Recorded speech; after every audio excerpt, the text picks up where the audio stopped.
Hi, welcome. It's time for part two of today's campaign update, and this is the State of the Union part. I am Susan Maud Buchser-Lochocki, a presidential candidate from the 2024 presidential election, and I personally am uh, going to keep running for president and other positions in upcoming elections. But for right now, I have not conceded the 2024 presidential election because there was a lot of fraud in the system. And, you know, President Trump was clear about how much fraud was in the system back in 2020 when he didn't get voted in. Now it was 4 years later, and even now it's even 4.5 years later. And nothing has changed in our election system and processing. So, what was illegal back then, or what was fraudulent back then, and rigged and whatever, was done also in this last election in 24. But now, because he's president, he's not complaining about it because he used that system, that same fraudulent system, to get in office. So, and the other part of this concept is that, you know, last year during the election, there were all these illegal people coming into the country. And now we got all these illegal people going out of the country, being sent out of the country, and not a lot of illegal people coming into the country. And you know why? Because there's no election going on, no big election going on where there needs to be record number of bodies coming in to vote illegally in the election system in the United States. So that's why we don't have so many illegal people coming into our country right now. And yeah, it's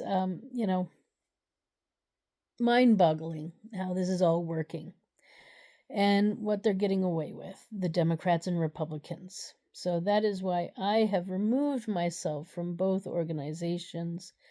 And there are good people in there, but there's a lot of corruption in both, and they've taken over our country to the point that no other political party has a way in. They can't get heard, and they can't influence the country. So it is unacceptable that we have this oppression from the Democrats and Republicans. They're working together, and they've convinced the majority of Americans that they actually have a choice when the U.S. people don't have a choice. Oh, because it's really one unit keeping everybody else out. So, I myself trying to figure out which way I should go is really difficult. Do I lose integrity by joining one of the groups and running for office under their flag? Or, what is the course for me? So that's something, I guess, else. But yeah, just to let you know what I'm thinking and how I'm trying to figure out what to do. But it's terrible what's going on, and now we have men, because most of the people in Congress are men. They can't balance a budget. Is that what we're to believe, that they can't balance a budget? So parks stay closed. Mothers don't get food and pay, because the WIC programs are not working, and the food money for I don't know all the US terms, and I was just in Switzerland using a lot of German and other terms. But, anyways, SNAP programs and other things are not functioning. supposedly. So, you know, I don't know if the Democrats and Republicans could hurt the U.S. people more. And then somewhere a couple days ago, uh, we sent off $20 billion to Argentina. Are we doing money laundering or what? Shouldn't that money be going to these programs to keep them up and running, to keep our parks open? I don't know. I'm just confused right now with where is the US first, the America first? I mean, okay, Argentina is America. So, yeah, okay, America. So we're giving money to foreign countries because we've got so much excess. But yet we can't balance a budget, so then our government is shutting down. And I don't know. I'm just mixed signals is the best I can say. And the other thing is that it doesn't seem like the Trump administration is really working towards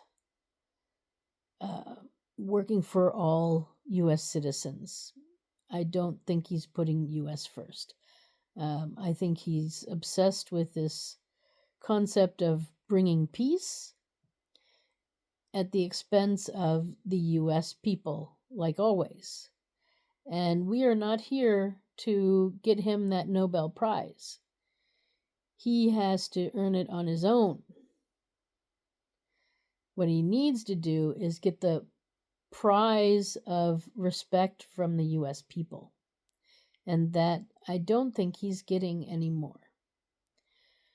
He started off with some good ideas, but his ego has seemed to have gotten in the way with this want of being a Nobel Peace Prize winner.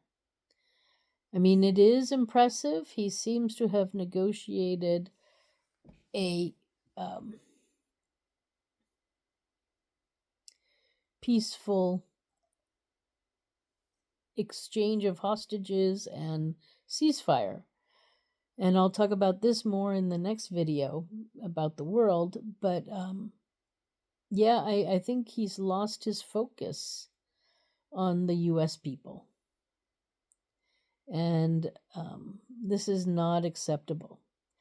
One thing I will say too is that, and I know I'm kind of going all over the place, but some things have come up this week that I was sort of unaware of or badly informed about.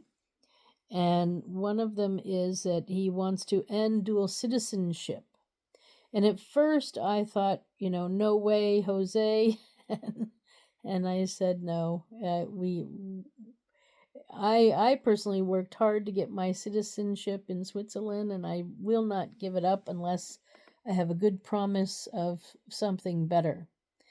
So I will fight for this. But the real truth is that if you go with my plan that I'm planning on doing, which is, to bring back the draft, and in fact draft all citizens between the age of 18 and 35 and give them training. And it doesn't matter if you're male or female, you will be obligated to this part of your citizenship. And it's not to send you off to war, but it's to help our country and our people to have a better way of life, a better unity, and better quality for all. So because it's the military, so the National Guard, it doesn't necessarily mean that you'll be seeing military activity, but you'll be trained at a task to defend your country. And more so the men than the women will do that, although some women might want to just really focus on that. The majority of the women will also have some sort of other training.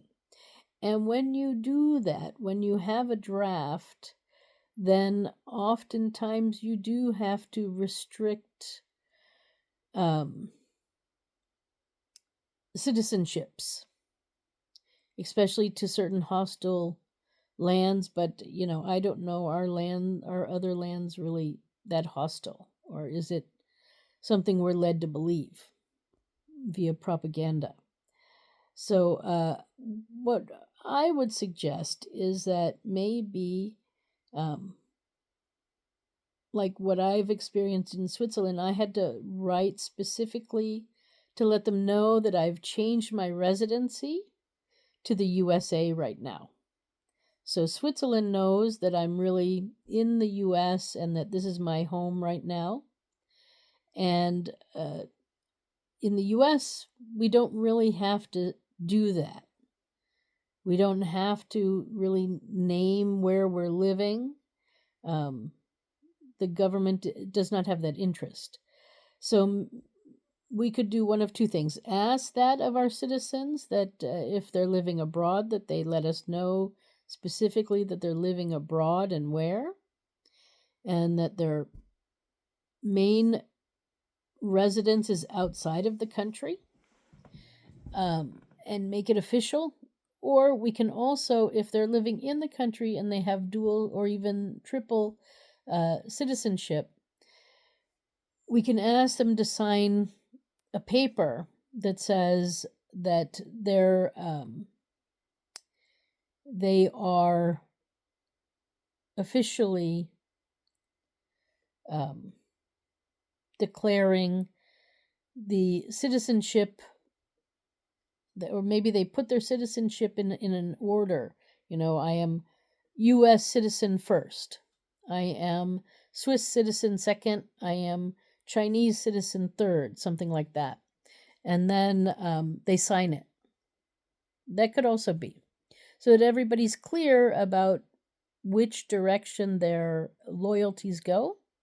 And then they can be asked to make a video in front of a judge of them saying the Pledge of Allegiance.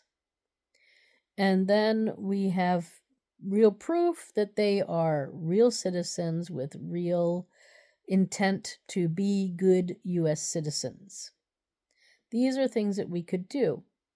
And so, revoking somebody's citizenship, I still don't know if that's the best idea. Switzerland has a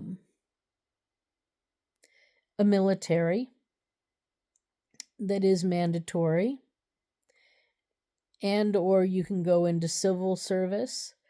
I guess if we do something like that where we offer an alternative, the people who go into the alternative could technically keep their citizenship in the other ones, but if they're in the military, maybe they have to give the second citizenship up. But, spies are going to be spies. And what is it, double spies, or I don't know, espionage, all of this sort of stuff. It exists. Why? I don't know. If we could just learn to work together rather than see each other as opponents, things would be a lot better. But I'm not a man, so I don't really know why it is such of importance, but maybe once a man could describe this to me. But anyways, I think there are different ways to go about this citizenship issue.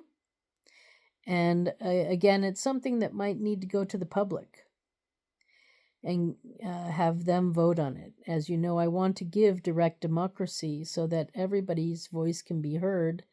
But right now, we don't have that. Right now, we have representatives making decisions for us about important things that affect our lives, and they're not consulting the general public. So with that said, I think we do want to encourage diversity. It is what makes our country our country. And we need to celebrate our history, our traditions, and our diversity. And that also means our native people. Although at this point, we are also indigenous, the Western or the European and the African people are also indigenous now, too. So we need to celebrate all voices, all traditions from the United States people. And yeah, I think that's enough for now. So it's not the time to stop diversity.